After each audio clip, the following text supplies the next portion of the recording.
정치 고수다. 오늘은 전현희 더불어민주당 의원과 함께하겠습니다. 어서 오세요. 안녕하세요. 지난주 정신 없으셨을 것 같은데 어떻게 보내셨습니까? 네, 정신도 없고 네. 몸도 힘들었지만 기분은 매우 좋았습니다. 네. 그리고 뭐 불안과 그동안 힘들었던 그런 스트레스 이런 게 그냥 단 순식간에 날아가는 듯한 매우 즐거운 행복한 그런 주를 보냈습니다. 지난주에 제가 뵀을 때는 계속 목도 가라앉아 있으셨고 운동하시고 다니시고 그러셨는데 조금 회복하시길 바라겠습니다. 네, 감사합니다. 대통령실 참모진 인사부터 여쭤봐야 될 것 같습니다. 새 정부가 시작이 돼서 인사 얘기가 많이 나와서 안 여쭤볼 수가 없습니다. 먼저 민정수석 얘기부터 좀 여쭤볼게요.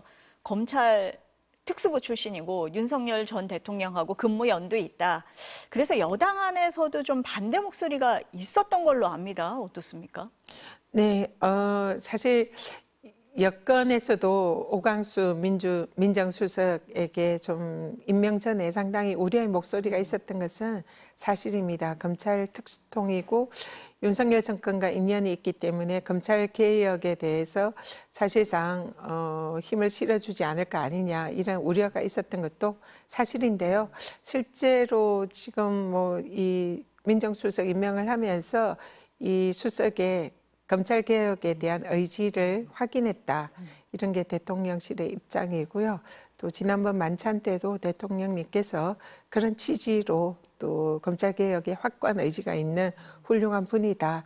이런 말씀이 계셨습니다. 그리고 실제로 이 검찰 출신으로서 검찰을 잘 이해하고 검찰과 소통하면서 검찰 개혁에 대해서 검찰을 오히려 설득하고 또 이해를 시킬 수 있는 그런 실질적인 실용적인 인사다 이렇게 평가를 하고 있습니다.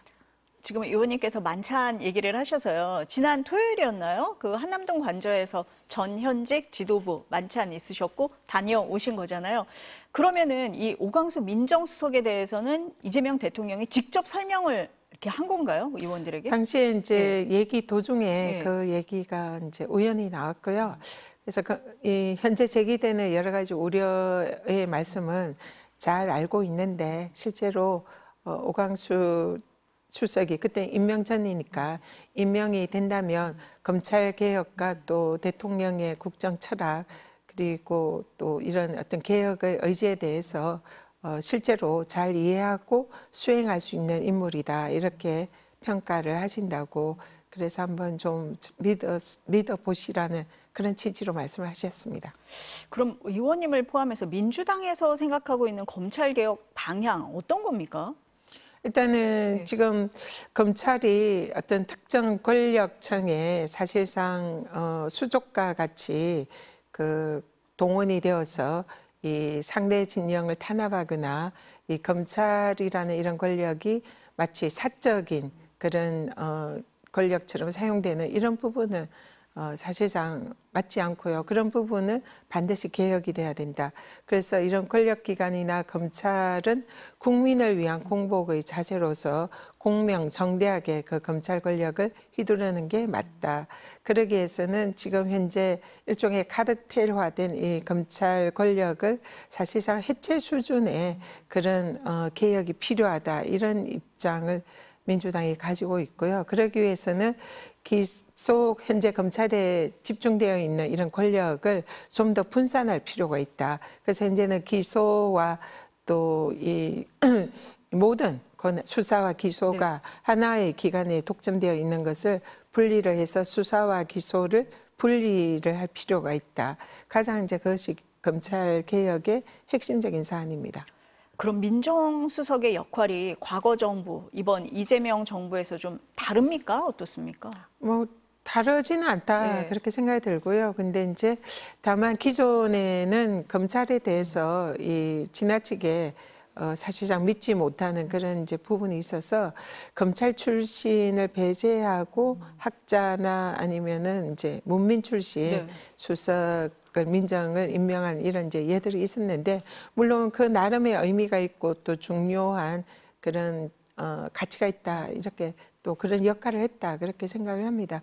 그렇지만 이번에 이제 이재명 정부의 철학은 검찰 개혁을 실질적으로 하려는 이런 입장에서 검찰과 소통을 할 수 있고 검찰에 대해서 개혁에 대한 그런 설득, 동참 이런 것을 이끌어낼 수 있는 그런 소통, 검찰과의 이제 관계 이런 것이 조금 더 강조됐다 이렇게 보시면 될 것 같습니다.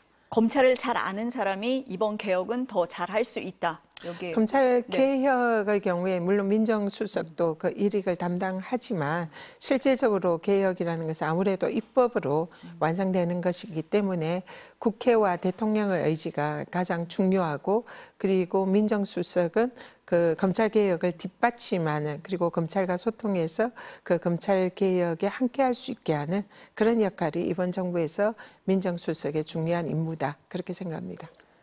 정무수석은 우상호 전 의원이 임명이 됐잖아요. 4선에 원내대표도 했고 비대위원장도 했고 지금 비서실장보다도 나이나 뭐 선수에서 더 위잖아요.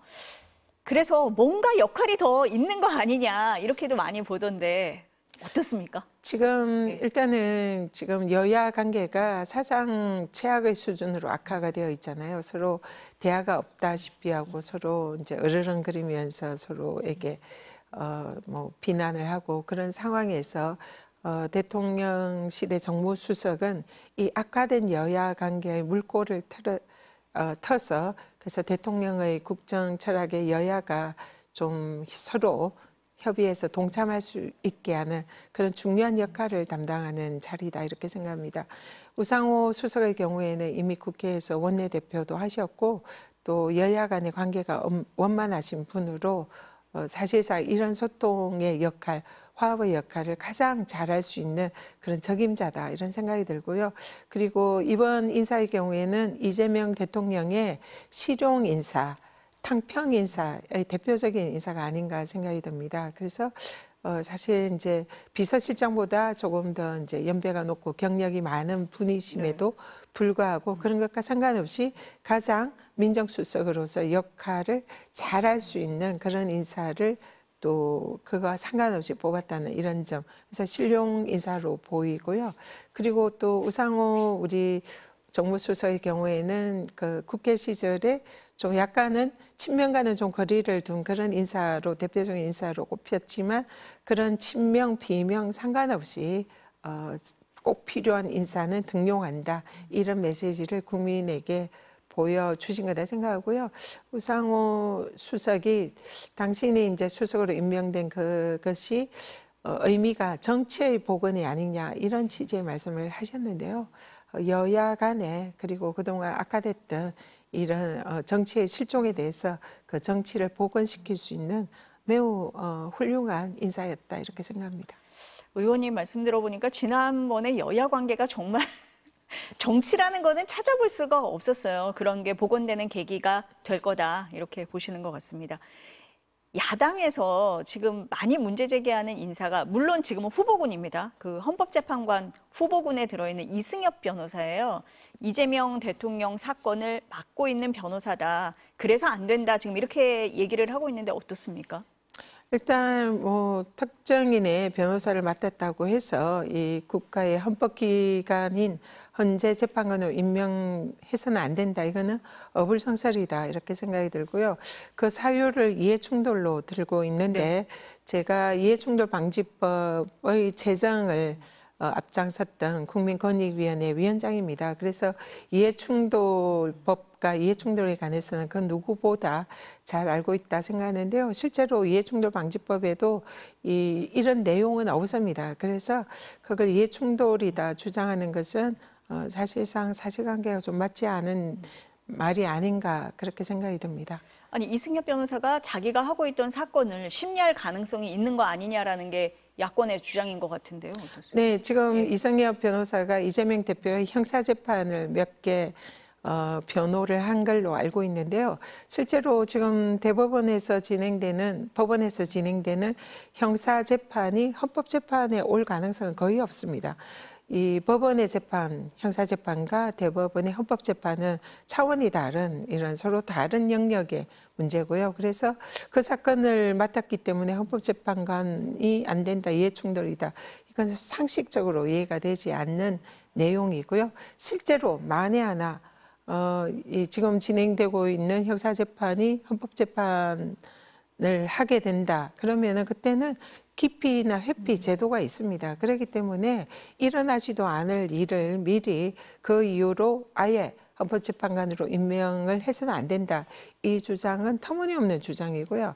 실제로 또 국민의힘이 그런 주장을 할 자격이 없는 것이 국민의힘에서 지난번에 그 윤석열 대통령과 친구 사이인 이완규 법제처장을 권력 마지막 실제로 임명해서는 안 되는 권한대행이 헌법재판관으로 임명을 했습니다. 사실상 헌법재판소를 그 사적인 관계를 가진 그런 분을 임명을 해서 헌재에 대한 영향력을 높이려고 한 의도가 너무나 명확한데 그런 일을 불과 얼마 전에 했던 그런 국민의 힘이 이제 와서 얼토당토 않는 이유를 들면서 이 헌법재판관 임명을 비판하고 있는 것은 내로남불이다 그렇게 생각합니다. 의원님 말씀하신 그 내용을 그대로 공경을 하고 있어요. 그러니까 최측근을 헌재 재판관에 임명을 해서 사법부를 다 장악하려고 하는 거 아니냐, 헌재를 장악하려고 하는 거 아니냐 이런 공격입니다 지금. 네, 사실상 지난번에 이완규 법제처장이 비난을 받는 것은 물론 측근이라서 문제도 있지만은 사실상 정권 말기에 임기 6년인 헌법기관인 헌법재판관을 사실상 권한이 있는지 여부도 의문점이 있는 권한 대행이 그 완전히 임명하는 그 절차적인 문제를 가장 많이 지적을 한 거거든요. 그래서 사실상 대통령의 국정 철학을 이해를 하면서 함께 할 수 있는 그런 인사가 그 정권에서 이런 헌법기관의 인사로 임명되는 것은 어떻게 보면 자연스러운 일일 수 있습니다. 지금 대법원장의 경우에도 윤석열 대통령의 뭐 친구지간이었다 뭐 이런 얘기도 있지 않습니까? 그래서 그런 이제 자신과 가까운 인사를 임명한 것은 국민의힘에서 정말로 비일비재로 많이 해왔던 일입니다. 그래서 그런 국민의힘이 지금 뭐 사실상 이 변호사가 그 재판을 했다고 하더라도 그게 뭐 사적인 관계는 아니지 않습니까? 공적인 관계인 거지. 그런 부분에 관해서 지금 발목을 잡는 것은 사실은 자신들이 했던 그 불과 얼마 전의 일을 한 번 더 반추해 보셨으면 좋겠다. 그런 생각이 듭니다. 장관 인사는 언제 합니까, 의원님? 장관 인사는 법적으로는 사실은 국무총리가 임명되고 난 이후에 해야 됩니다. 국무총리의 제청을 받아서 대통령이 임명을 할 수 있기 때문에 지금 현재 공식적으로 장관을 임명을 할 수는 없는 상황이고요. 일부 몇 분이 지금 하마평에 오르고 있지만 아직은 뭐 형식적으로는 총리께서 제청을 하셔야 되는 거 아닙니까? 그렇기 때문에 일단은 국무총리 우리 김민석 총리 지명자가 인사청문회를 마치고 국회 본회의에서 임명 통과되어야만이 그 이후에 장관 인사가 가능하다 생각합니다. 지금 하마평 말씀을 하시니까 김경수 전 경남지사가 행안부 장관으로 거론이 되더라고요. 뭐 모르겠습니다. 어떻게 될지는. 그랬더니 국민의힘 안철수 의원이 바로 공격을 했어요. 드루킹 여론조작 댓글 사건으로 실형받은 사람인데 행안부 장관이 말이 되냐 뭐 이렇게 공격을 하시던데요. 그때 당시에 뭐 좀 상당히 억울한 부분이 많았다 그렇게 알고 있고요. 그리고 그런 사안에 대해서 국민의힘 정권에서 사면을 해주지 않았습니까? 이미 국민의힘 정권에서 문제를 삼지 않겠다라고 법적으로 선언한 거나 마찬가지다 생각이 들고요. 김경수 지사의 경우에는 이번에 이제 민주당 대선 후보로 나오면서 대선 과정에서 줄곧 지방자치 분권과 이런 메가시티 그래서 인구의 이 서울에 집중을 막고 지방을 살려야 된다. 이런 이제 지지의 말씀을 많이 하셨습니다. 거기에 대해서 이재명 당시 후보께서도 적극 공감하고 대통령이 된다면 정책에 반영하겠다. 그런 취지로도 말씀을 하셨고요. 근데 행안부가 대표적으로 행정조직과 이 지방자치를 담당하는 그런 이제 부처지 않습니까? 그런 의미에서 아마 이 하마평에 오르고 있는 게 아닌가 그런 생각이 듭니다. 법조인이시기도 하니까 법적인 걸 오늘 많이 여쭤보게 되는데요. 네. 어제 국민의힘 김용태 비대위원장이 긴급 기자회견하면서 오는 18일에 있는 이재명 대통령 재판은 어떻게 되는 거냐, 나갈 의지가 있냐 이렇게 물었는데 오늘 법원이 파기환송심 일정 연기한다고 하면서 추후 공지한다 이렇게 얘기를 했거든요. 이유는 헌법 84조를 이유로 들었습니다. 이거 어떻게 해석을 해야 됩니까? 제가 그동안 예. 여러 방송에서 그런 부분을 지적을 했는데요. 헌법 84조의 대통령의 형사 불소추 특권에는 소추의 의미는 소, 기소 제기, 추, 재판 수행. 그래서 재판 진행까지 포함이 되기 때문에 불소추 특권에 의해서 현직 대통령의 기존 형사 재판은 중단이 된다. 그거는 헌법과 형사소송법의 현행 규정입니다. 그럼에도 불구하고 명시적으로 재판이 중단된다 이런 규정이 없기 때문에 거기에 대해서 일부 논란이 있었는데요. 여기에 대해서 헌법학자들은 거의 압도적으로 다수설이 대통령의 경우에는 국가 원수로서 나라를 대표하고 행정부의 수반으로서 매우 중요한 일을 하고 있기 때문에 그런 업무의 효율성과 국가의 대표성 이런 부분을 감안해서 형사재판은 중단된다. 이것이 기존의 우리나라의 대부분의 헌법학자들의 압도적인 다수설이었습니다. 그렇기 때문에 이 다수설을 근데 일부 소수설이 있기 때문에 거기에 대해서 왈가왈부 또 논란이 있기 때문에 이것을 명확하게 법으로 규정을 해서 이런 논란의 소지를 차단하자. 이것이 이번에 형사소송법 개정안을 이제 저희들이 준비를 했는데요. 사실은 그래서 법원에서도 당연히 이런 헌법의 규정과 또 헌법학계의 다수설에 의해서 아마 재판을 중단을 할 거다. 그리고 해야 한다. 이렇게 제가 여러 차례 말씀을 드렸습니다. 그건 너무나 당연한 거고요. 그래서 법원이 이런 헌법학계의 다수설을 판례로 이번에 확정을 한 거다. 그래서 지극히 당연한 법원의 결정이다. 이렇게 말씀드리겠습니다. 당시 대법원에서는 개별 재판부가 알아서 할 일이다라고 얘기를 했었고 오늘 이제 서울고법이 이런 결정을 했으면 다른 재판부에도 다 영향을 줄 거다 이렇게 보시는 겁니까? 지금 예. 그런 해석에 관해서 사실 이의를 제기할 법조인은 거의 없다 이렇게 생각이 들고요. 그래서 기존의 헌법학설과 그다음에 헌법, 형소법의 규정에 의해서 현직 대통령의 기존 형사재판은 중단된다는 것이 거의 압도적인 다수설이기 때문에 법원에서는 다른 법원에서도 재판을 대통령 임기 네. 끝날 때까지 연기할 거다 이렇게 생각이 듭니다. 그럼 네. 법원에서 이렇게 결정을 내렸는데도 불구하고 민주당에서는 보니까 12일 본회의에 형사소송법 개정안을 올리려고 한다고 지금 전해지고 있거든요. 네. 방침은 그대로 유지가 되는 겁니까? 일단 오늘 예. 오전에 최고위 회의에서 네. 이 기사가 나오기 전에 이미 결정을 했습니다. 그래서 형소법의 개정안을 이번에 본회의에서 통과를 시키겠다 이제 이렇게 결정을 했는데요. 사실은 이것은 이미 그 이론상 너무나 명확하고요. 그리고 또 하나는 이번에 우리 국민들께서 이재명 후보의 형사재판 문제를 알면서도 대통령으로 선출을 하셨잖아요. 대한민국의 헌법체계상 대한민국 민주공화국이고 가장 높은 권력은 국민입니다. 주권자인 국민의 선택이죠. 그래서 주권자인 국민이 대통령으로서 형사재판 문제를 알면서도 선출을 한 것은 주권자인 국민이 이재명 대통령이라는 이제 그런 분에게 국민이 권한을 부여를 한 거거든요. 거기에 대해서 당연히 여러 가지 해석상 사법부는 거기에 따르는 것이 너무나 헌법 체계상 맞고요.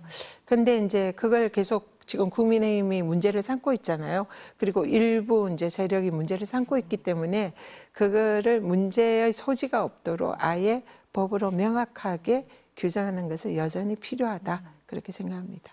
그러니까 의원님 보시기에는 법원에서는 헌법 84조도 있지만 국민의 뜻에 따라서 오늘 이런 결정을 했다. 그럼에도 불구하고 논란의 소지를 없애기 위해서는 법 통과가 필요하다. 이런 입장이신 겁니까? 네, 그렇게 생각을 예. 합니다. 네. 그 대법관 증언이요. 네.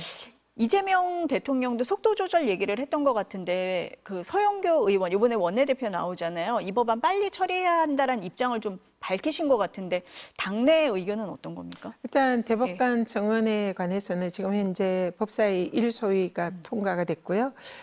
법사위 전체 회의 또 본회의가 남아 있는 상황인데 사실상 이 법의 필요성은 이재명 우리 대통령과 상관없이 그동안 사법개혁의 일환으로서 계속 지속적으로 제기됐던 사안입니다. 대법관의 숫자가 좀 부족하다 보니 상고심에 올라가면 재판이 뭐 많게는 1년, 2년, 3년 걸리는 경우도 있고 또 대법관들도 과로를 호소하고 많은 재판에 사실상 그동안 힘듦을 호소를 해왔거든요. 그래서 대법관 수를 증언할 필요성에 대해서는 어느 정도 국민의 공감대가 있는 그런 사안이다 생각합니다. 그런데 다만 이재명 대통령께서 약간 속도를 조정할 필요가 있다라고 말씀을 하신 것은 이 법이 기존의 사법부의 개혁의 차원에서 그리고 국민의 공감대가 있는 사안임에도 불구하고 재판 지연을 막기 위한 그런 중요한 장치임에도 불구하고 혹여나 이재명 대통령과 연관시키는 오해가 또 있을 수 있는 이런 부분이 있기 때문에 좀 더 시간을 두고 또 공감대를 가지는 그런 이제 절차를 했으면 좋겠다 이런 취지의 말씀으로 이해가 되고요. 이 법의 필요성에 대해서는 민주당에서도 상당히 공감대가 있는 사안이다 그렇게 생각합니다. 필요성은 있지만 조금 절차적으로는 신중하게 접근하겠다. 네, 이렇게 이해하겠습니다. 오늘 말씀 여기까지 들어야 될 것 같습니다. 감사합니다. 네, 감사합니다.